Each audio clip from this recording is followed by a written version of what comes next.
Today on In Soccer We Trust, we're taking a deeper look into the country that claims to have invented the beautiful game, but only have one World Cup trophy to show for it. The mighty England, who not only favorites to win our group, but also are deemed as favorites to win the whole tournament this winter in Qatar. And we're going to break down an interview that we had with U.S. men's national team head coach Gregg Berhalter earlier this week on CBS Sports HQ, because I think you'll be intrigued by some of his answers. So hit like, hit subscribe, and hit us up in the comments because it's time to get after it. Yes. What is up, everybody? And welcome to another fantastic episode of In Soccer We Trust with your three guys who looked even more handsome when they were wearing the red, white, and blue for the U.S. men's national team. I'm talking about Charlie Davies, Heath, Pearce, and of course, myself, Jimmy Conrad. And we're buzzing for the show today because we have a very special guest, one of our top reporters for CBS Sports, James Benge, who I call Benjama, in honor of Kareem Benzema. He's going to be joining us live from England. And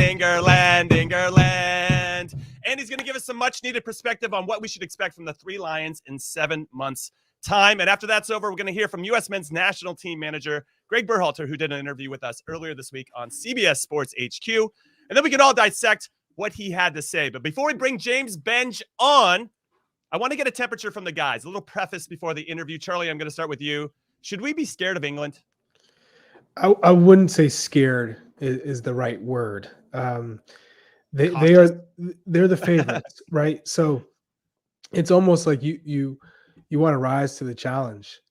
These are the matches that everyone dreams of. Literally, You're playing against England, and then you're looking at all these Premier League stars. Not that Christian doesn't play against them and play with some of them on a weekend basis, but I think if you're a U.S. men's national team player, you are pumped because they're the best team, one of the best teams in the world. But this is what you want to be in front of. These are the type of games you train your whole life for. So I think from that perspective, it's almost like, man, you always want to play against Goliath. You always want to test yourself against the best. Here it is for the U.S. So scared is not the word I'd use. I'd say opportunistic. I like that. How about you, Heath Pearce? What would the word be for you? You had some time to think about it while Charlie had to be put on the spot. Yeah, no, I think that we definitely shouldn't fear them, but we also should be humble in our approach to playing against them, right? You guys both know that when you get to the highest level, the details matter and the small things matter, and the level between a Tyler Adams and say a Phillips or a Henderson or a whoever it might be become very small, but it becomes the consistency of those things to where, I guess the point I'm trying to say is that I think we can match up with them, but I also don't think that we should be looking at it as a game that there's if we do this, there's 3 points on the line. It's going to be a little bit of a scrap and a battle and a little bit needing to be tactically smart, but we shouldn't fear them. That's for sure. I don't think they're a team that we should fear, even though their run of games in competitions in official competitions has been fantastic going back to the last World Cup and then the Euros. We still have a team that I think is the most capable, I would say, in history of our national teams of getting something out of this game or matching up with them in a way that it wouldn't have been like a more of a away qualifying game where it's sort of like play smart and hope to get something out of the match. I'm already looking forward, and this might be crazy to say, but I'm already looking forward to Christian Pulisic versus Trent Alexander-Arnold, even though it's 7 months away. And Gareth Southgate might do a Kyle Walker because we've seen Pulisic eat up Trent Alexander-Arnold before when Chelsea played Liverpool. So I wonder how that all gets played out. Yeah, but Trent Alexander-Arnold can also force you to have to defend. That's true. If he I remember as a fullback, Jimmy, like it was always one of those things that if you can get on the front foot and attack more, the more that you force that midfielder to have to defend. And it's a little bit of that cat and mouse of like Christian Pulisic cheats up and he gets a few counterattacks. Then maybe he's forcing him to stay back more. Or if Trent Alexander's getting the ball high up the field and pulling our midfield back further, then we're forced to sort of respect that and defend more. So it's I just saying that right now, I'm like, man, what a matchup that could be. You know what I love is that we're already dissecting this game and it's 7 months away. Well, let's bring in our special guest, James Benge, who is, he's here now, so I don't want to give him that much praise, but he's one of our best reporters for CBS Sports. Praise him. James Benge, great to see you as always, my friend. My first question is, England got to the semifinals in the World Cup in 2018. They got to the final of the 2020 Euros, which was actually last summer in 2021. So they're supposed to win it now, right? Semifinal, lost, final, lost. Now they should win it, right? Isn't that the evolution of this Three Lions team, right? Am I? Oh on the yeah, right absolutely. I've heard you all talking about not being afraid of England. Like, world football needs to be afraid of England.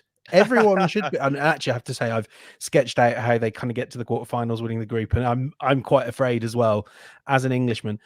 But like, the progress is there. This is an England team that doesn't kind of have the fears of years gone by, and I'm sure we'll come to talk about 2010 and the pressure and all that. I think almost this is an England team that's liberated, that enjoys being together, and that has this huge strength in depth. So Jimmy and Charlie and Heath, you might be excited about Christian Pulisic against Trent Alexander-Arnold, but if we're worried about that, we'll just bring on Reece James, one of the best defensive fullbacks in the league. Or we could have Kieran Trippier.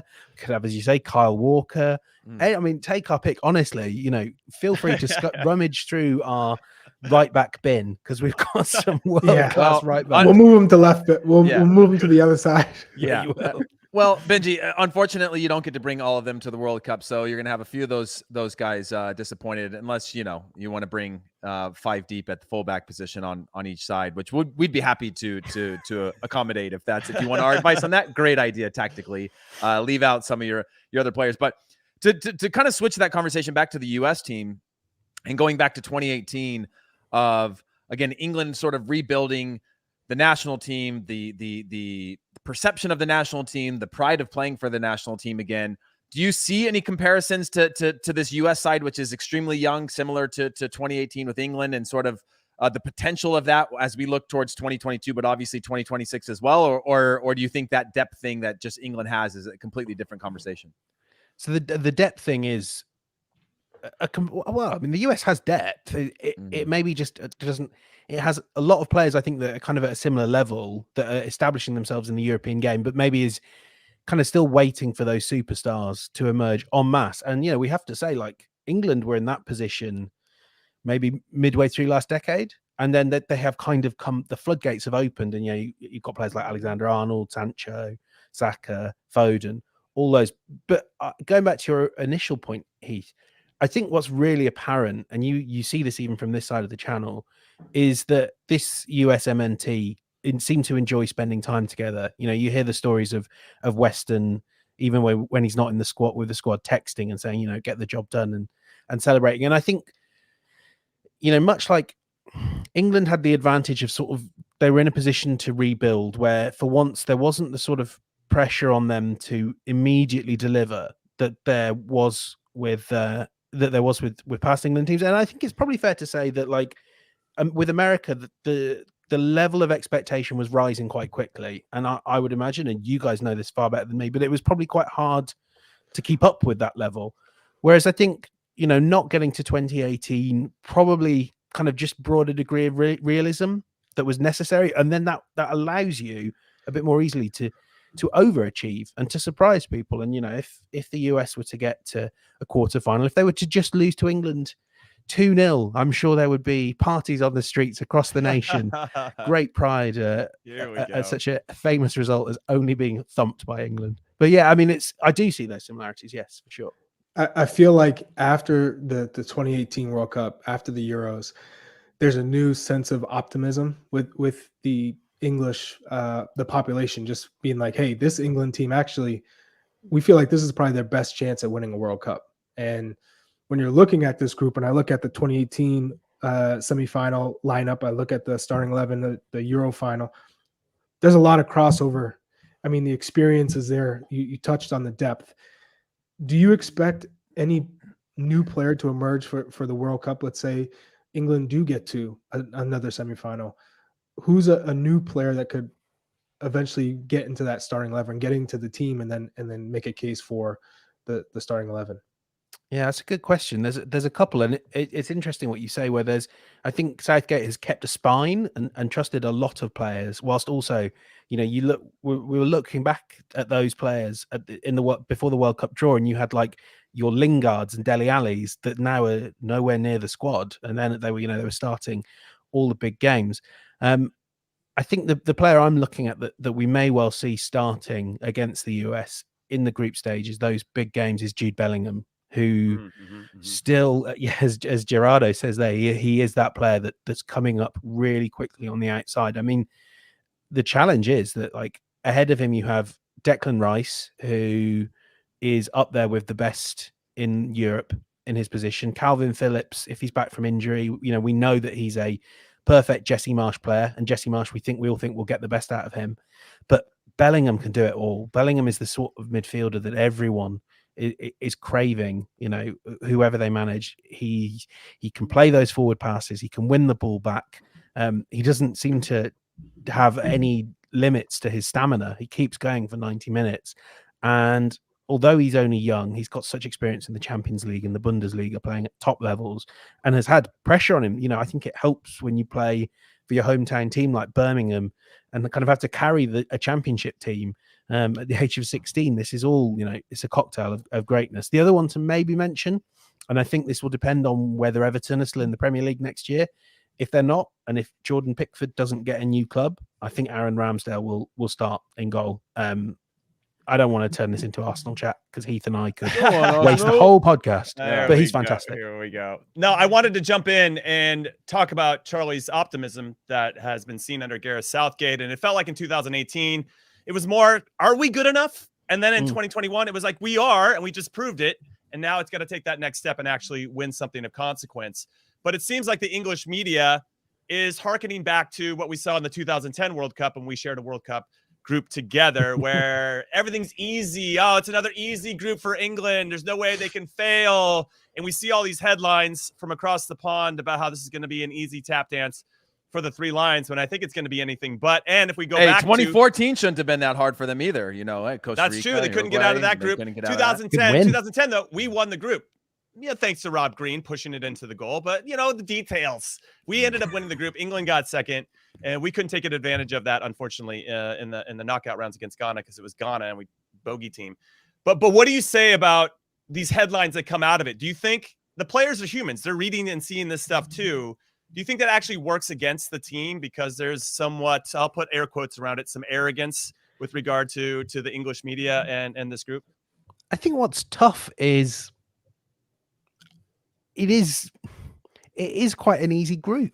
Like, oh my God, you know what? Thanks for coming on, James Benge. We'll see you later. We should have just talked about the Ramsdale stuff. I was happy to keep going about. But I mean, I suppose there's this balance here. So the example I would give is straight after the draw, Gareth Southgate was asked, you must be quite happy with that group, aren't you? And you could see kind of the squirming within him of like,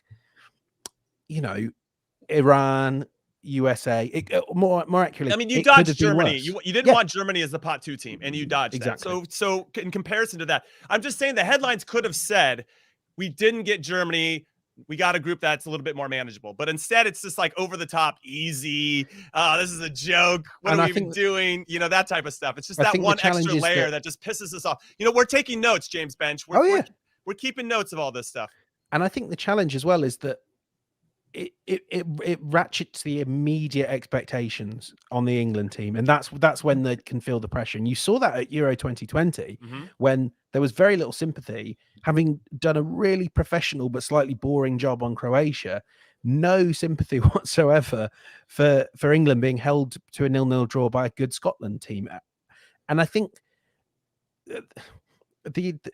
it is a group where you would feel confident getting out and topping the group, but that doesn't mean any of the actual games will be easy. I'm certain that as much as I will be trolling you guys for the next 7 months, I'm certain that beating the USA will be hard. I think England will beat the USA, but they're going to have to work incredibly hard. But I think when you get a group on paper that's like this, and whether it's Scotland, Ukraine, or Wales, that's the final one in the group, England will be expected to take 9 points, and they'll be expected to do it with style.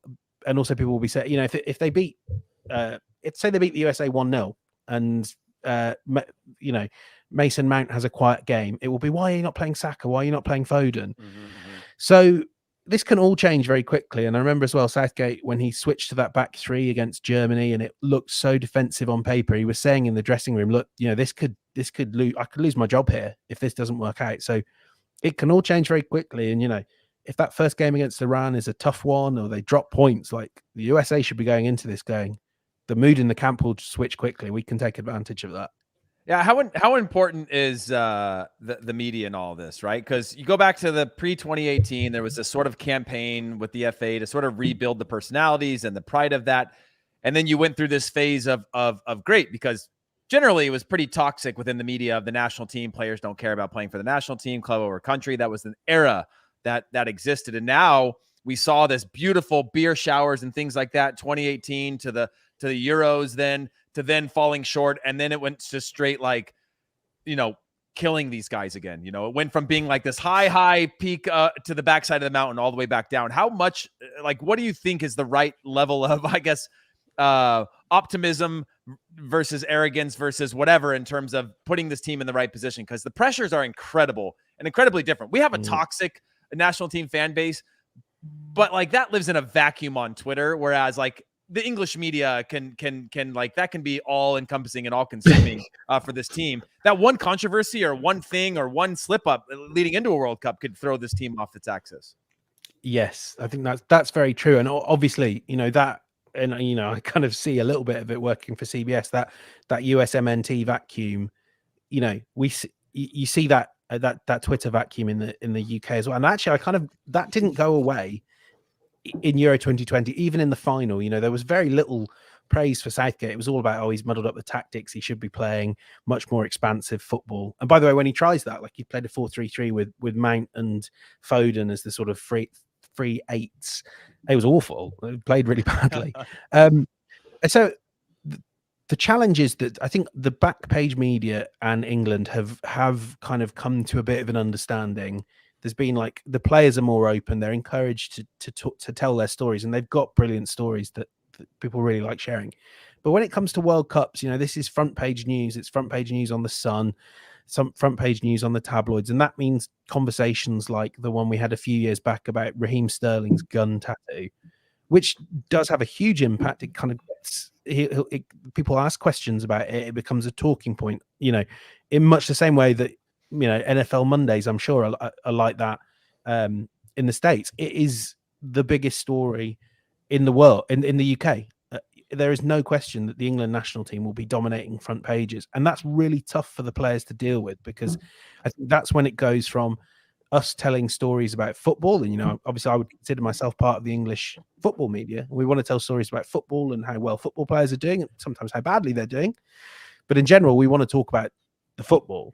The challenge is that you have to accept as an England international, especially come World Cup time, everything you do on and off the pitch is front page news. They're really open. They're really honest. They're good guys. They're young guys that haven't maybe made a huge number of mistakes in their lives as well, because they've worked so hard to get to where they are. But it can be tough. And like I said before, if the atmosphere is sour early on, it's something that the US and whoever they play in the final game can really exploit. James, you're the manager for the U.S. men's national team. What are your tactics heading into this game against England? Ooh, how do you break them down? That is a very good question. Okay, because first I think select your 27 players, James. Yes, exactly. And then, don't make me pick the squad. Okay, all right, fine. Just answer the question. I think one of the things I would be interested in is that England, say it's a back three or a back four, it is very sturdy and rigid. And I think it encourages you to throw crosses into the box. So if I were in Gregg Berhalter's position, I would be kind of thinking about how can we get in behind? How can we not play the game England want? How can we not fall into the traps of knocking it up to a big man? That's what England want to play you against. So I'd be looking at a Brendan Aronson playing almost as the centre forward, but like a not real reference point, because also you have someone like Christian Pulisic who'll be kind of attacking that gap between, I would think, maybe Reece James and Kyle Walker, or Reece James and John Stones. Like that, I think is potentially where you win it, is by putting pressure on those inside channels, getting the ball in behind, using your really strong wing backs, Dest and Robinson. Can they get to the byline? Can they cut it back for your Wayers, your Aronsons, and your Pulisic? I wouldn't be worrying too much about trying to win the midfield battles and the individual, like the duels. I think this is going to be about, can you hit them in the spaces in behind? That's where England are going to be relatively weak. I mean, we do still have to say this is one of the best teams in international football at the moment. But yeah, don't play the game that England want you to play in attack.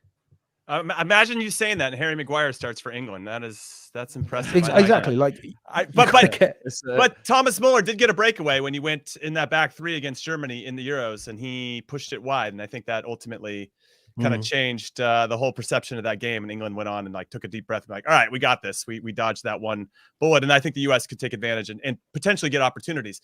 There's such fine margins at the highest levels that we're going to have to take them when they come. And I love that question, Charlie. That's fantastic. So I really feel like Gareth Southgate, the immediate thing is, if we shut down Christian Pulisic, we were going to handcuff this U.S. team. They don't really have anybody else that can hurt us. Yeah, McKinney, maybe Dest. We've heard of these guys. They're playing at some big clubs in continental Europe. Yeah. But Pulisic's the guy. We're familiar with him. We shut him down. Do you think there's any players that England should also, from your perspective, that England should be afraid of based on what you've seen from the U.S. men's national team? Maybe also from the club level as well. I think Timothy Weah is the sort of direct player that England teams historically can really struggle with, and pace down the flanks in behind whoever is playing at left back. And I think I'm assuming Weah will be on the right. Guys, correct me if I'm wrong, but that's where he's playing. The left backs none of them are slow, but if it's Chilwell or if it's Shaw, they're both middling pace wise, and they're not as comfortable on the back foot, although Shaw has taken huge strides in that regard. And again, none of us really know what Southgate's going to do because he spent so long kind of experimenting with formations. But I almost think England's good defensive spot will be more down that right flank, where they probably will have Walker in some capacity, and he is the key guy for dealing with explosive runners in behind. So let's attack on the other flank. Timothy Weah I watched a lot of his work kind of in combination with Jonathan David at Lille, and I think that sort of having the forward that drops deep and then gives Weah space to spring in behind. I really like that, and that's how I think they'll do damage. Equally, and I know he's not going to kind of damage the England team as such, but someone like Tyler Adams is going to be, I think, really well suited for the task of shackling, be it Mount, be it Foden. These are players that are going to kind of drift infield. That's where they'll want the ball in that half space. God, what about James, Harry Kane? The more you keep saying these names, the more I'm getting a little bit nervous about. When Kane drops into that space. Yeah, Phil Foden is on another level. I'll tell you that right now. I will tell you for the next 7 months, be afraid. But you do have a top tier sitting midfielder. I know he can do more than that, but my assumption is, based on what Gregg Berhalter has done, that the team kind of gets built around Adams as the key cog in midfield. And I think defensively he will have his work cut out, but I would be pretty confident he can do that work well, especially if McKennie's maybe a little bit more conservative, willing to drop back a bit more.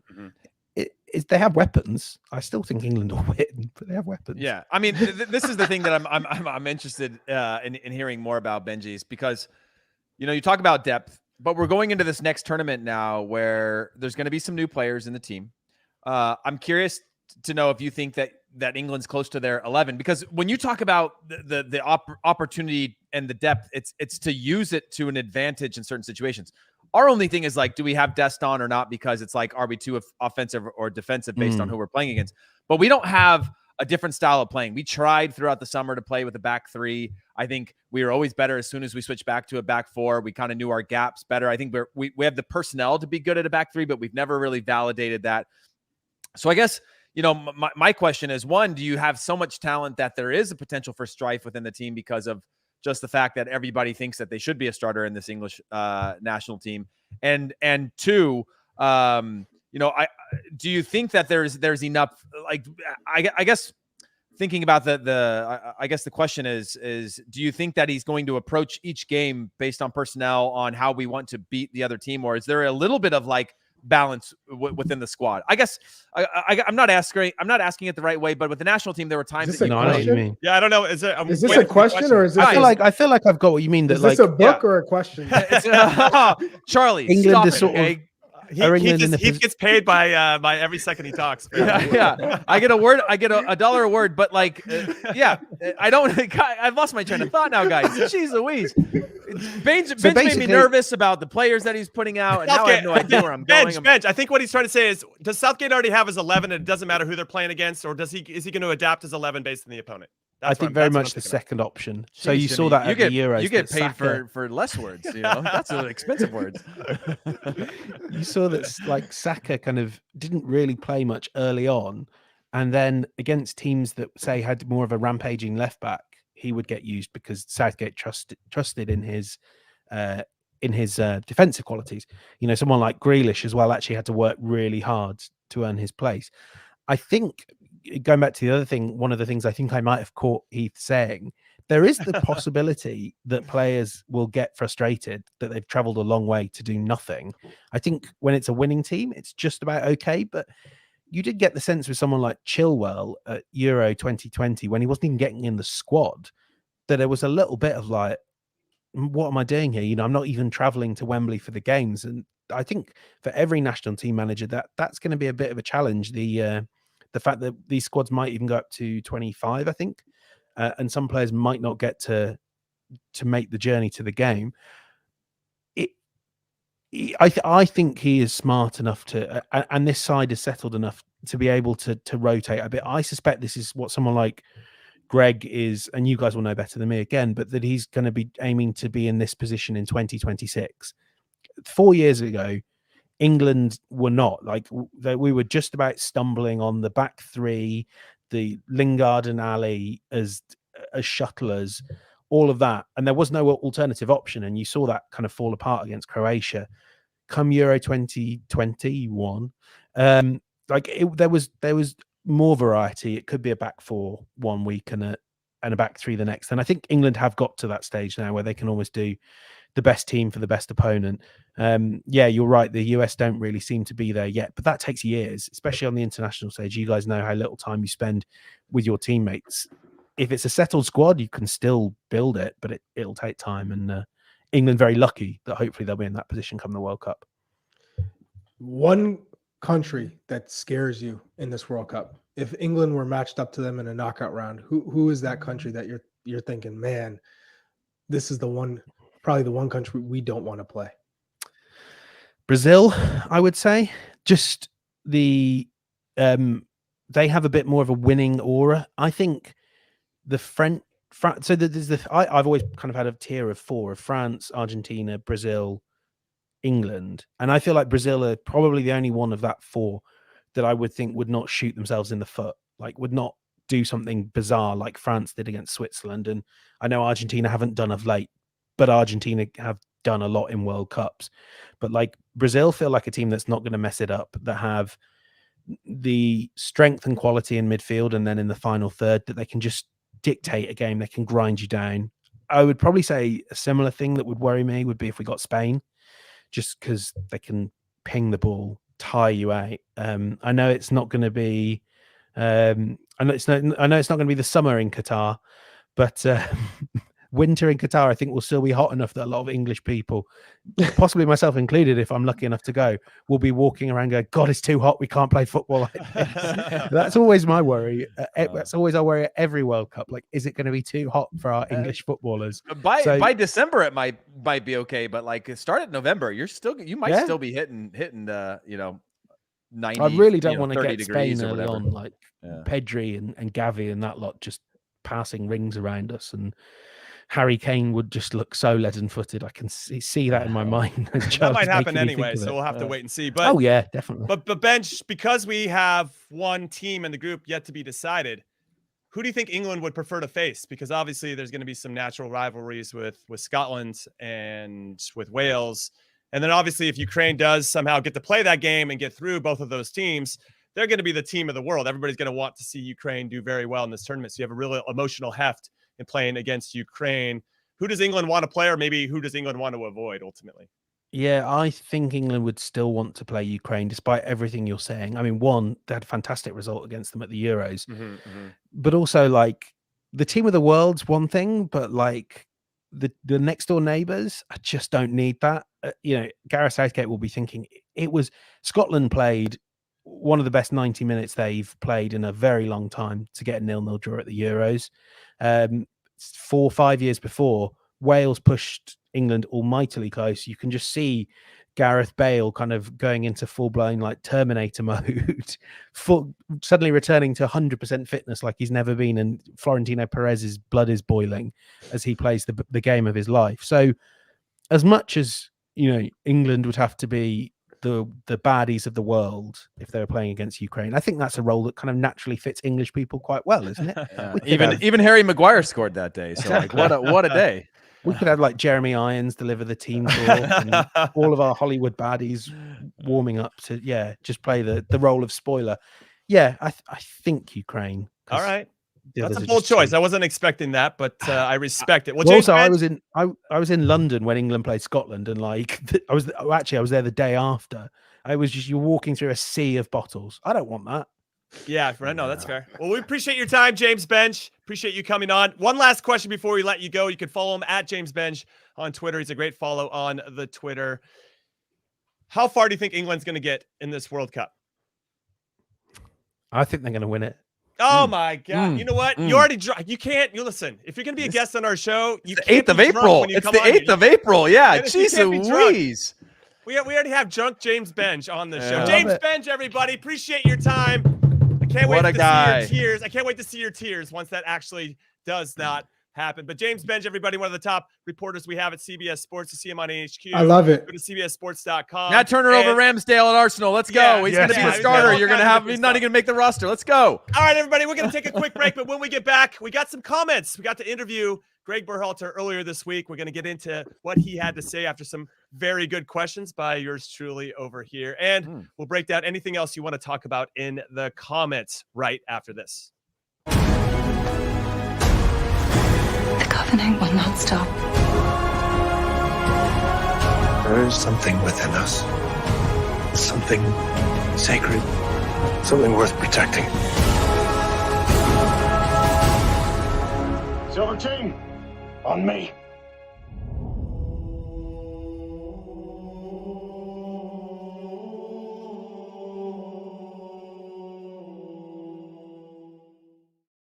Welcome back, everyone, to In Soccer We Trust. I'm Jimmy Conrad, alongside Charlie Davies and Hollywood Heath Pearce. Now, before we take some steps further and dissect some of the comments made by the very confident James Benge, I want to let everybody know that the 2022 Masters is underway. Tiger Woods absolutely crushing it, looking like his old self. And the First Cut Golf podcast has you covered with round-by-round coverage after every tournament day. Yes, Rick Gaiman, Kyle Porter, and the First Cut crew are breaking down the odds board every night and bringing you analysis from the grounds of Augusta National. So go join the First Cut Golf podcast, available wherever you're listening to this podcast. All right, Heath, I'm coming to you first. Well, I thought you guys were going to apologize to me for the bullying earlier. I thought that's I didn't know you were going to go into the golf. I didn't know we were going to go into the golf ad. I thought before we go further, I want you guys to apologize to me for the internet bullying. You know, I'm not good. I'm not good with words, and I'm not good with questions. Okay, and, I just lucked out and somehow got on this show. So you lost me after apologies, Charlie. I'm coming to you first. Talk to me about James Benge's comments. Even that dude, worse. Oh man, he's like matching the media over in England. They think they're going to go on and win it. I mean, they're going to cry real tears. It's not coming home. I can guarantee you that. He was absolutely glowing, and you could tell there was just this confidence about the English team. They legit think they're going to win. I mean, they're one of the contenders for sure. They're one of the favorites, but I believe if you're in England, you think, man, we have a special group. We have depth. We have experience. Most of our players are in their prime, and we have another core of young group of players who are coming through, who are performing. He alluded to Jude Bellingham. They they have this quiet optimism that they're going to win the World Cup, and they really believe that. And you could see like it wasn't there wasn't a cockiness to it, but there was a very strong confidence. There was a Britishness to it, you know. There was a I think we're gonna. Is it not a little bit alarming? Yeah, I mean that was my thing. Is it not a little bit alarming for us as U.S. fans? And we could talk to all three. We could talk to Wales, Scotland, and Ukraine, who are all going to say this is a good group. Is that not a little bit alarming? It is. That we all lack our respect. chances. They lack respect for the U.S., and maybe we can harness that and channel that. But I think no, it's not alarming. You like that? No. Well, you have to think where we're coming from. This isn't the 2010 group or 2002 or 2006. This is a group that is coming off the back of failing to qualify for a World Cup. You have a first-time international coach. You have a group of where the average age is 23. The international experience is almost nil, and you have your first World Cup qualifying campaign that didn't really go all that smooth. I mean, towards the end, it started to get better, and you still finished third, right, in the group. Yeah, no, I just what do you expect? I mean, this isn't the U.S. where we were finishing, second in the Confederations Cup. We got to a quarterfinals in 2002. Damn, Charlie really does hate this national team. I'm expecting a little more humility from our opponents. I'm just being real. Is there something though, Heath? Is there something with regard to when you look at England? Southgate has tremendous problems because he has so much talent to choose from. The big question for him is, where does he put all the pieces, right? He's got a puzzle, and it's already been shown. Benge even talked about it. They went to, a 4-3-3, or they played a formation where they had Foden and Saka both inside, and it just didn't work. It didn't feel right to them. And so I don't know if it's going to be that easy for them. I think they know that deep down it's not going to be easy. I just think that they just don't know any different than this British arrogance. Yeah, I mean, this is the thing is like when I look at England's just qualification run to the World Cup, right? I mean, they had Albania, they had Hungary, they had Andorra, they had San Marino. I mean, it wasn't exactly like now, granted, it's an extremely difficult way to qualify because you got to finish up the top or you got to go through a playoff. And they had Poland in there kind of nipping at their heels for a lot of the way. But I guess the point I'm trying to make with that is they were able to rotate the squad and test and tinker and stuff. The World Cup is different. Playing against U.S. is not playing against San Marino or playing against Poland in a World Cup qualifier. It is no longer a campaign over 10 games. It is one off. And now you've got to dial that in. Same for the U.S. But England has a much bigger problem of trying to dial in 50 players into 23 and then 23 into an 11 that are going to be best suited to play and fight together. Because ultimately, I just think it's unrealistic to think all these players don't ultimately dial down to egos, and their ego meaning more than the team at a certain point. They come from club backgrounds. They make a ton of money. They're celebrity. They're superstars. They're world-class players. All right. They need to be able to dial that in. Now, they did that at the World Cup with a young team with low experience. Then they had more experience going to the Euros, and they did that in what I would call successful campaigns, generally speaking, maybe not going as far as they want in both of those or winning, but to now go into a World Cup where now the mounted pressure, right? If you're an England fan or you're an England player, those were failures to get to win. And that's England's goal, is to win. And I think that's a fragile thing. We saw that with France when they had the momentum in past World Cups. That failure to win is a mounting pressure. And so I think that to put together a team that's going to be most well equipped to win games as a team versus individuals, they can win with individuals through qualifying, no problem. But this is where I agree with you that it's a massive challenge to put out your best team throughout a tournament and win it. Having said that, they've still got. So where do you think, Charlie, that England is going to finish? Well, you obviously know Benge is coming with some hope and a ton of confidence, given this easy group. I'm putting air quotes around that for people that can't see me. What do you think? Because they have to cross over and play either Senegal or Netherlands if Group A kind of plays out the way that we think it will. And those aren't going to be easy games, either one of those opponents. I mean, the Netherlands beat them in the Nations League. So if you're looking at teams that could give England problem, and any top country will pose a threat to them. But I do think they'll get to a semifinal. I think this group, when you're looking at Harry Kane, who's going to be leading the line, and I think part of James's humor, in the sense we're talking about Christian Pulisic, is you're bringing up Christian, who it feels like is a 50% starter at Chelsea, right? You look at their lineup, and it's Harry Kane, who Manchester City offered 100 million for, and it was Golden Boot winner. You have Mason Mount, who starts more than Christian at Chelsea. You have Raheem Sterling, who starts 80-90% at Manchester City. Then you have John Stones in the back. But Sterling's gone through a lot of ebb and flow this year too. Like he started first half of the season pretty poorly in terms of like output. Right. I mean, yeah. But I mean, regardless, he's playing. Like, he's a player, and he started in the World Cup 2018 semifinal versus Croatia, and he started in the Euro final against Italy. Then you still have Phil Foden. You have Jude Bellingham, who is arguably obviously ahead of Gio Reyna in the pecking scale at Dortmund. So all of our players that we're saying, hey, he's like, come on now. We have players who are playing every single match and who are much bigger than quote unquote your players. And I think that's part of the whole England looking down at the US being like, you guys are little, you guys aren't there yet, which plays to our advantage because over the next 6 months, our guys are still developing and still getting there. We might have some new guys who are emerging in Europe who maybe have finally found themselves in a good spot, a new coach, or maybe they've taken their opportunity, the experience. So I'm looking at this like this current U.S. group obviously has a lot to still to prove, and hopefully maybe some of them make a move to continue to progress and be more of a threat. But if in 2010 you would have said the same thing when we tied them 1-1 in the group. So I like our chances, given that I think everyone's kind of like, it's not a very strong group. Jimmy, I got a question for you. With Benja's answer on Scotland and wanting Ukraine to go through, does it change who you would want to go through, knowing that it makes a lot of sense? Like a local rivalry is a really hard one because it's an any given Sunday type of thing, right? There's larger factors at play than how you match up against the team because it's cultural, it's historical, it's all those things.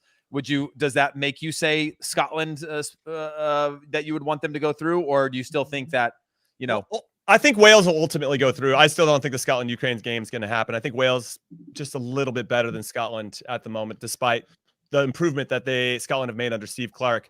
But if Scotland gets through, the one thing that Ben didn't bring up is that would be the third game for them in the group. And I think a lot will already be decided. But if that comes down and England needs points in that last game playing against a local rival, that could get really, really tight. England goes in on 4 points into that last game, right? I know. We're going to at least get a draw against them, right, guys? High five on that. We're definitely virtually high five. They're going to beat Iran, so Iran's going to be, in a bad place. It's interesting. The whole thing's really interesting. I think it could come down to that last match day for a couple teams in our. By the way, on this team, they play against Germany twice. They play against Italy twice in the Nations League, and they play against Hungary twice. When we talked about the U.S. and who they need to play against going into the World Cup, those are games of actual official games, and they're playing them in the Nations League. Yeah. And those are really big opponents over a large window. It's not like they're playing those back to back, but they're getting a tune-up with Italy. They're getting a tune-up with, games, they can't tinker as much. At least we get some friendlies where we could potentially try something. I think there's some value in that. But to your point, yes, probably that helps to solve his problems though. Of like not tinkering. You're getting closer to your 11, I think, which is it's a different solution you're looking for. It's a different thing that you get to focus on. Whereas we're still. I'd also add, if they have to play Ukraine, I know he said, yeah, we'd love to play Ukraine. No, you wouldn't, because that means they would have beaten Scotland. They would have beaten Wales. Yeah. And they're playing with a whole nother level than when you beat them 4-0 in the Euros. Yeah, 100%. It wouldn't be the same at all. I would always want to play Scotland, who are the worst of the three countries. Yeah. No, I'm with you on that. And actually, let's put a button on this England stuff. I found England's potential knockout stage opponents. Just to extrapolate their potential run. And we can just kind of laugh at how hard this is going to be for them if they think they're going to win the World Cup. If they win the group, as they expect to do, they're probably going to play Netherlands or Senegal. Okay. And if they win that round of 16 matchup, they would come up against the winners of Group D, which is most likely France. And let's say France loses, though, it would be the runner-up from Group C, which is Argentina, Saudi Arabia, Poland, and Mexico. I think France will get through there. So they'd play France in the quarterfinals. From there, a semifinal encounter would see them draw the winner of Belgium versus Portugal, assuming that everything kind of plays out, with the best teams winning and progressing, which doesn't always happen. So they might get fortunate with a good draw, but it looks like Belgium or Portugal would be who they'd face in the semis. And then the final could be any one of Argentina, Brazil, Germany, or the Netherlands. But I think Netherlands will be out at that point. So I think it'll be Brazil who they're going to see in the final. Brazil or something special. I mean, that was the beauty of 2002, right? Of what we did was the U.S. going into those games is we kind of got a favorable. Yeah, you got Portugal in the group, but you got Korea, you got Mexico. Like there is so much to winning it is completely different, right? Eventually winning it by the semifinals or even the quarterfinals, you're going to have to knock down giants all the way to get there.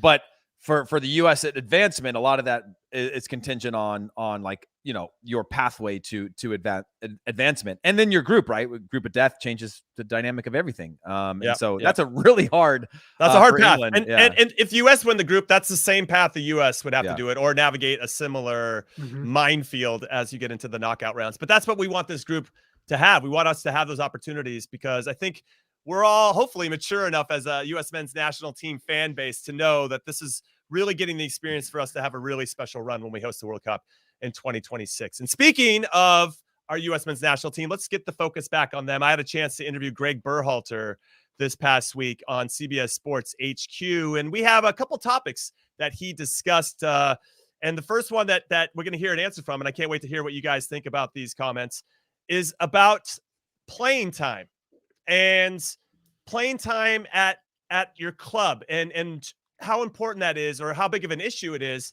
for the U.S. men's national team. Let's see what Gregg had to say about that. Question, though, with regard to the summer, because there's a chance for some of our players to make moves to different clubs. Do you have any conversations with, let's just say, a Tyler Adams, if he's not getting a lot of playing time with RB Leipzig, and maybe trying to help him make a move somewhere else where he would get more playing time? Or how involved do you get with those types of decisions for the players? Well, I'm here to listen to the players and hear what they're thinking and offer any advice that I can give. We support our players, and we want them to be in position to be on the field and be in a place where they can continue to develop. You know, as we mentioned, they still are very young and in the development years of their career. So it's important that they're playing, and they're important that they're in a place where they continue to get better. And so we will have conversations with guys and as they reach out to us. But overall, it's a tricky thing, right? Because you think about having to adapt potentially to a new club and taking that time period. So it's not easy to tell guys or if guys are making moves, because we know there's an adaptation period that needs to take place. Now, Charlie, I'm going to come to you first on this, and I appreciate how candid Gregg was throughout this interview with all of us at HQ. Tyler Adams' situation actually really scares me because he's not playing. He's not being counted on as the guy in the middle of the field for RB Leipzig. Now, that's a challenge. That's a good challenge, and that's why we want our players to go over to Europe to have that, right? To have to cut their teeth and be at their best every single day, because that ultimately, in theory, should help them be at their best when they're playing for the U.S. men's national team. But if they're not playing, and Tyler Adams could fall into this category, we could have a really frustrated, very let's say insecure, that's not the right word, but just not very confident Tyler Adams going into the World Cup. We'll use him as an example, but there are plenty of other players that might be in similar situations. What do you say about what Gregg had to say there? I think Tyler, like many Americans who are playing in Europe, you fall into the category of you got injured, the guy who came in to take your place has played well, and he's not coming off. Right. And I think for Tyler, that's the unfortunate situation he's in, because my man was playing. He was starting. He was scoring goals in Champions League. He had clubs like Arsenal talking about their interest in him. But all of a sudden, like we all know, things can change very fast, and for good or for worse. And I think in his situation, maybe it's all right. Did you think he should make a move then? Like, if he's not going to be the guy for Domenico Tedesco, the new coach for RB Leipzig, and he gets that information over the summer, do you think like, oh shit, and would Gregg Berhalter hop in? And he kind of said that he'll be there as a sounding board, but not necessarily influence anything that you want to do because of that adaptation period where you have to now let's say Tyler Adams goes to Leeds and joins Jesse Marsch. Even you got a new league, everything's a new setup, new teammates. It's just not that easy. Like everything's just going to be rainbows and puppy dogs and Skittles or whatever. I don't know. No, you make the decision in the summer, depending on meeting with the coach, meeting with the sporting director. What's my plan? Am I going to be the starter again? Do I, am I always going to be seen as second choice to him unless he gets injured and then I have to win my place back? Based on that conversation, that's when you would make your move. Because if it is more or less of the same, then you gotta make a move because you have to be playing before the World Cup. Yeah, so that's the tricky balance, Heath, because let's take Christian Pulisic, for example. As Charlie correctly stated, he's a 50% starter, right? He's not playing as much as we'd all hope and like, and that limits his influence. If you can't get a run of games, when we saw him get a run of games and he was feeling good about himself, all of a sudden the guy's got his shoulders up, he's ready to go, he's got a big smile on his face. But when he's in and out of the lineup, or if he's getting those niggling injuries, it just slows down his confidence in particular. And of any player that we need to be at full confidence going into a World Cup, it's Christian Pulisic. So what do? Would you advise him to go as a 50% starter and stay with Chelsea? Or do you say, hey, you can maybe go to X club and get 80% of the starts, but there's a chance that you might not, it might just take you a while to kind of get into the flow and rhythm of that particular team or that particular league? Yeah, the Christian Pulisic one is a little bit complicated just because of the cost that it would take. Probably limits the club that could buy him. And now who knows what happens with the Chelsea situation in terms of players being able to leave and what that does for valuations and things like that. That could be something advantageous for Christian Pulisic. But I would certainly be shopping around for the next situation for him. I think we know enough to know that Christian Pulisic will never be the full-time starter at Chelsea. I think we've seen it. He's been healthy for periods, and then he's not healthy. And maybe that's going to be the case for him everywhere because of injury concerns. But I think Chelsea has shown, I think Thomas Tuchel has shown, you are a very valuable part of my plans.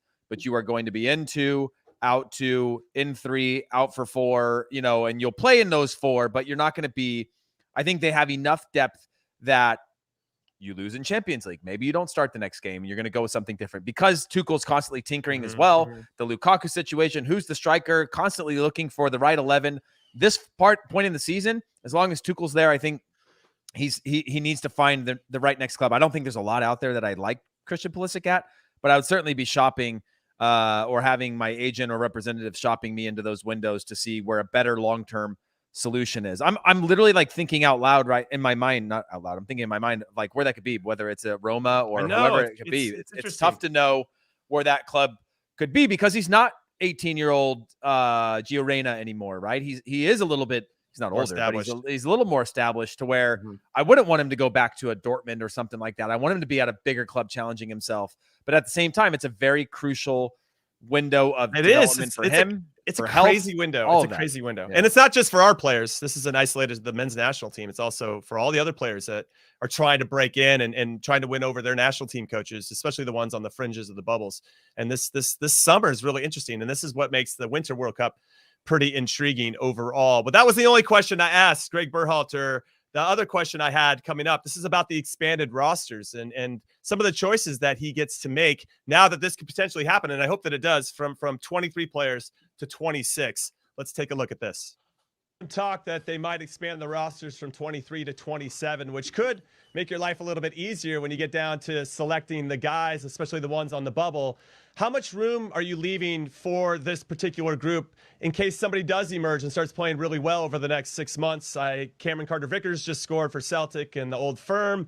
You have Georgi Mihailovic playing very well for Montreal right now. Guys that have been on the radar, but still somewhat in the peripheral, not really in the core. How do you manage that going forward? Because we've seen names in the past, Herculez Gomez, Edson Buttle, Robbie Finley, who made a 2010 World Cup team when they really weren't part of the picture at all during qualifying. Yeah, and you know what those 3 players all have in common, Jimmy? Is they're all forwards, right? What's that? So, yeah, they're all forwards. That's true. So they were on a hot streak, so they're like, let's try to capitalize on this. No, the way we work is we're open. We're open to giving players opportunities, and that will be true for the World Cup as well. Nothing's set in stone. Players have to earn their position on the team, and they need to play well to keep their position on the team. And the guys that you mentioned, like Georgie and Cameron Carter, they've been in camp before, and we've seen them a number of times. But we'll continue to evaluate everyone, and hopefully the rosters will get expanded. I'm hearing the numbers 26, and that just gives everyone flexibility. If you think about the roster now, it's 23 players. In that 23 are 3 goalkeepers, so you basically have double set in every position. And with 26 players, it Mhm. gives you the freedom to add a player in each line. You can add if you so choose. So it just gives you more flexibility. And we would welcome that and look forward to working with a bigger roster. Interesting. Charlie, I'll come to you. What did you think of my question? I thought was pretty sound. What did you think about Gregg Berhalter's answer to that? By the way, is it only Jimmy's questions that were good? Or did Jimmy just clip No, we out have his own another stuff one. We just have to one make more, sure? and it's going to come from Ian Joy. It's going to come from Ian Jeez Joy. Louise, Jimmy. But you know, the Jimmy Conrad show. I had a couple layered. In Jimmy layered we questions trust there. is what this should be called. So, Charlie, what do you think about his answer? Do you like the expanded roster? I'm a fan of it because I do think it allows us, as Gregg said, to add a player in each line of the field. What are your thoughts on what Gregg said? I think the expanded roster is a great idea, just given the current global situation. You know, with everything that's gone on in the past 2 years, and there's I think I've been a pickup in injuries. I just think it makes sense. But with what Gregg said, I think he's looking at it in an intelligent manner. It's very smart to say, hey, we can add one player per line and you know, have cover for whether it's and we talk about players who can give you that value versus for flexibility. So if you're looking at a team, a player who can play in the midfield, who can play in the striker, who can play a winger, and has kind of come on the scene as of late, that's going to be a very valuable choice for the team, and something that I think the U.S. could benefit from. So you could be player number 26 and still play a vital role in this World Cup. You know what's interesting? Sorry. Go no, Heath. I just wanted to say that if it expands, we were all in this situation before where we're trying to make a World Cup roster. If it went from 23 to 26, you'd be kind of like, oh shit, I might have a chance here. I just got to play well for the next six or 7 months. You know, this now starts to open up the possibility of bringing in Cameron Carter-Vickers or Georgi Mihailovic, amongst other players that are up. Joe Scally obviously is a popular name with our fan base. You know. But I feel like those 3 players in particular have to be very good team guys. And if they don't have that quality to them, or if they're always kind of in their own feelings, if they don't start or don't play, and it becomes a negative around the locker room, it's really, really interesting, those players that kind of get picked. Because I knew that I had to be a good locker room guy. Otherwise, I wasn't going to make the team. That's just kind of my perspective. But what do you say about all this? Yeah, it's interesting. I mean, obviously 26 makes more sense than 23, just like 5 subs makes more sense than 3 subs. If you're a coach or a manager and you look at the miles and the fact that, you know, these are valuable commodities at the club level and international level, everybody's going to want to protect them as much as possible. Playing devil's advocate within all this, though, is we talked about the criticisms of Gregg Berhalter changing his lineup. Now, you add 3 more players to your depth, and it certainly starts to put you in this category of I've got more to tinker with and more to work with, and I have more temptation to move away from a traditional. I'm going to have 11. Maybe you change 2 or 3 based on the opponent or you know, workload and those types of things, to now having more depth, because you're not going to bring them unless you see them as assets. Now, sure, and I think actually Rob Stone said it on during the when they were doing all of the, you know, I don't know the word for the draw.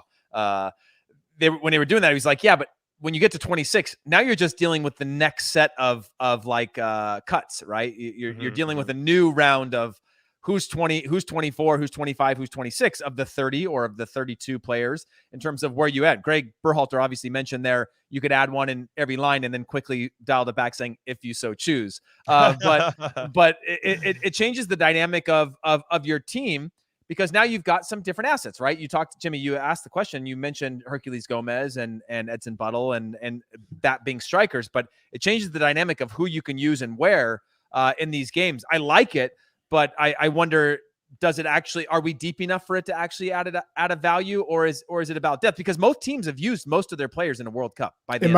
And mind you, the only reason those 3 players were named is because a certain striker wasn't available anymore. Mm-hmm. So if there is an Charlie injury, Chuckwagon Davies, everybody, yes. How does Charlie wake up every day, by the way, knowing that our weakest point in the national team is a striker, you know, knowing that, like, what have you done for the game, Charlie, to make sure that those strikers are developing? Because our back line's looking real sexy right now. You know, and that's on the hard work of Jimmy and I.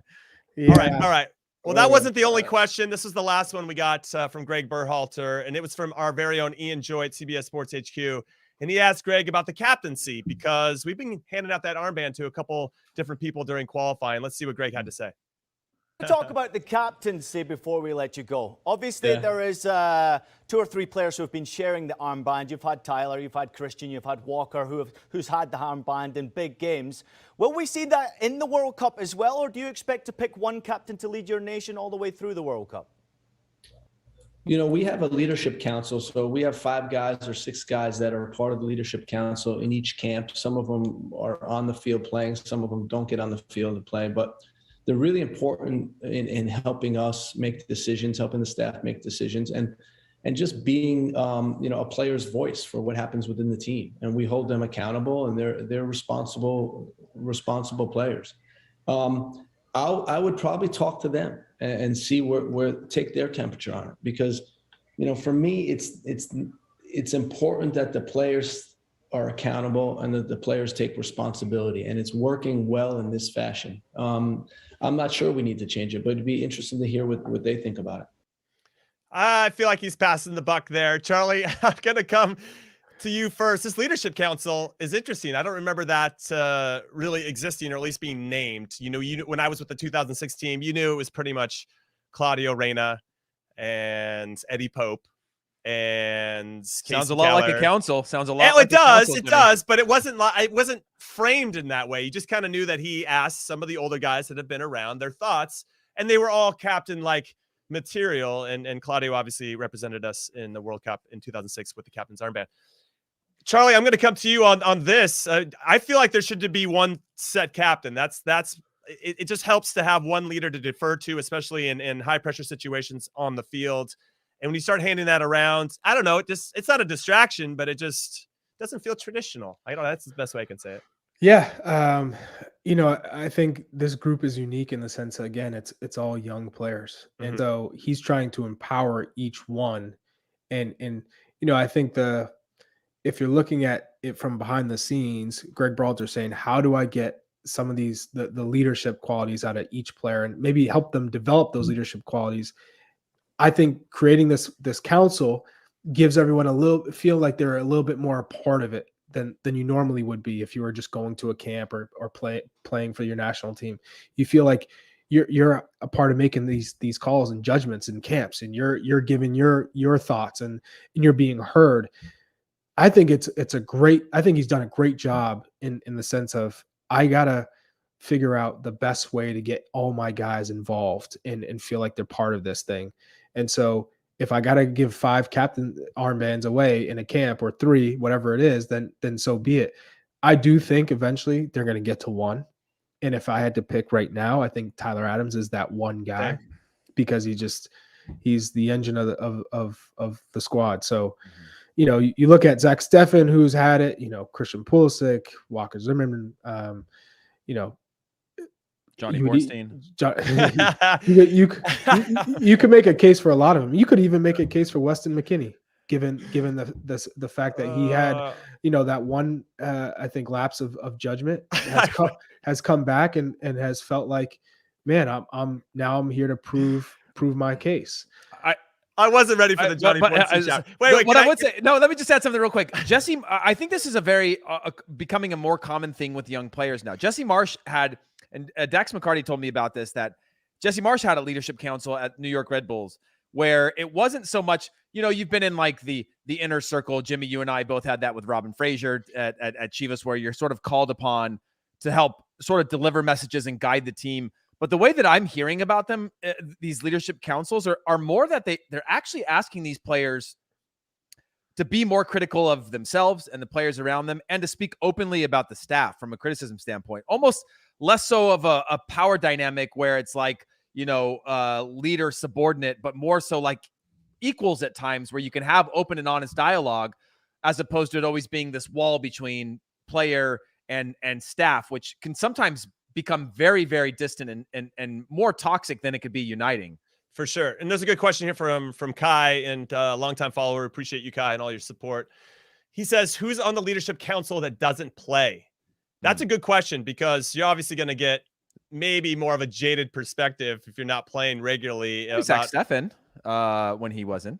Yeah, I guess would Zach Steffen could probably be on it. It's interesting to me, the Leadership Council, and you made a Jonathan Bornstein joke that I wasn't prepared for, but I was kind of wondering what the Leadership Council was under Bob Bradley. I assume it was just Michael. So that's my bad joke for today. No, wasn't Bornstein captain when you got sent off in that game? Wasn't he captain for the rest of that game? I think he was. No, I gave it to Benny Feilhaber. Benny Feilhaber. Okay. So Boca Negra. Oh, so it was the El Salvador and Tampa one that I think Johnny was. It was against somebody. Yeah. But no, Boca Negra obviously ended up being the trusted lieutenant for Bob Tim Bradley. Howard, Timmy. Yeah. But that was my bad joke. Thanks for humoring me there, everybody. But I don't know. I wonder if there's any players that don't play a lot that are on Aaron Long probably would be fit that bill because he was someone who was dependent on early and he got the injury. I bet you he is on that Leadership Council, given that he's not playing. Yeah, there's a lot to unpack there, and thankfully, again, we have plenty of time to get there, and hopefully we'll get Gregg on the show a little bit more. Hopefully he can extrapolate, because it felt like in that answer he was dodging that a little bit, so maybe we can lean into him when we have a little bit more time to spend with him. But shout out to HQ for getting us that footage. It was very, very cool. But this is the show, everybody. In Soccer We Trust has come to an end for this particular episode. We took a deep dive on England. We got some great insight and audio from U.S. men's national team head coach Gregg Berhalter, which means it's time for final thoughts. I think, Charlie, I went with you yesterday first. I'm going with Pearce this time around. What final thoughts about what you heard about England, anything that Gregg said, the future? Maybe you want to talk about our show, our next one that's happening on Monday at 10 a.m. Pacific, 1 p.m. Eastern. Anything you want, Heath Pearce. No, it's only that we're talking about Christian Pulisic at Chelsea making a move this summer, Tyler Adams at RB Leipzig making a move this summer. If you think back 4 or 5 years from now, we would have just been happy that they were at those clubs, and to know that we have these players at a young age, not even close to their peak, having the opportunity to find the next right club for them. I think we are spoiled at the moment. It's only going to get better, but I just want to put that into perspective for people who think it's dire. This is far better than what we've ever had, and it's only getting better. No, I love that positivity. Charlie, you're up. Yeah, I love my boy Heath, even though if he's gonna go on a rant for a question, he's we love you. I was on a runaway train. I didn't know what my question was gonna be. I just wanted him to pick it up and run, and he's just a nice guy. We're here to help. I think Jimmy was able to just put it all together for you. Yeah, I think what I took away from it was James is just confidence. England think they've already won the group. And if the fans think that, you have to imagine the players have a sense that we're the top dogs in this group and we're going to win. You love that. If you're an American going into this group, you love that. You want to play when people feel a little bit comfortable. Harness that. So it's just more motivation and more fuel for this young group of players. Not that they ever thought this was going to be an easy task, but man, this is the World Cup you want to play in. I can't wait for Iran to take points off of them in that first game, by the way. And then the Three Lions will be crying some tears. And they're going to have to beat us. And we're like, we'll just sit back and absorb, hit you on the counter or a set piece. Hey, it's one big controversy away. That team's one big controversy away from crumbling. I agree. And that's where I think plays to our advantage, assuming we take that advantage. So, I can't wait to get into some more England talk. We're going to have some of our friends from the UK and different varieties of life come on the show and give us some more insight, especially getting that kind of fan perspective, that the temperature of how the fans are really feeling. And maybe we can break through that confident wall a little bit and see if there's any insecurity lurking inside of them that they could lose to the U.S. And if that's the case, they have to call it soccer from here on out. And speaking of that, that is the end of In Soccer We Trust. Thank you so much for watching. We'll see you on Monday, 10 a.m. Pacific, 1 p.m. Eastern, or anytime you want to listen to your podcast. We're here for you. Thank you so much for